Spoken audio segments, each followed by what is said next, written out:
Our Bible reading for today is 2 Samuel chapter 9. In this chapter, David asked, "Is there anyone still left of the house of Saul to whom I can show God's kindness for Jonathan's sake?" Ziba answered the king, "There is still a son of Jonathan. His name is Mephibosheth. He was 5 years old when Saul and Jonathan died.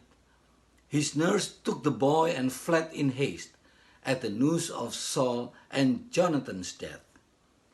She rightly feared that the leader of a new royal dynasty would execute every potential heir of the former dynasty.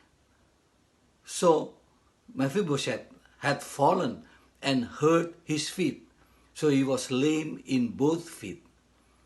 It was customary in those days for the king of a new dynasty to completely massacre anyone connected with the prior dynasty. But David went all the way against the principle of revenge and asked what he could do for the family of his enemy. "Where is he?" the king asked. Ziba answered, "He is at the house of Machir, son of Amiel, in Lodebar."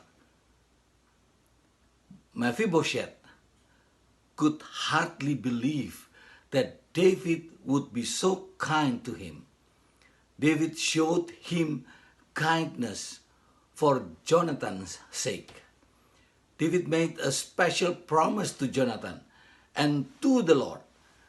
Then, after David became king, he remembered this promise and he wanted to keep this promise. Mephibosheth was a son of Jonathan. This means that according to the prior dynasty of Saul, Mephibosheth had the right to the throne. In a political sense, David could see Mephibosheth as a rival or a threat. Jonathan knew that David would become the next king, so Jonathan asked David always to show love for his family.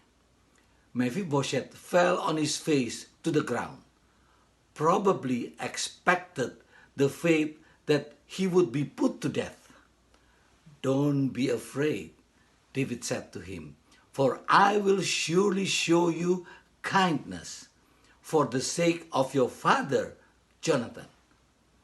I will restore to you all the land that belonged to your grandfather Saul, and you will always eat at my table." David's conduct was most generous. David was a man of integrity. He went against all custom in showing such kindness to an heir of the former dynasty, his enemy. So Mephibosheth ate at David's table, the one like one of the king's sons. Please read 2 Samuel chapter 9 to get the whole story in full.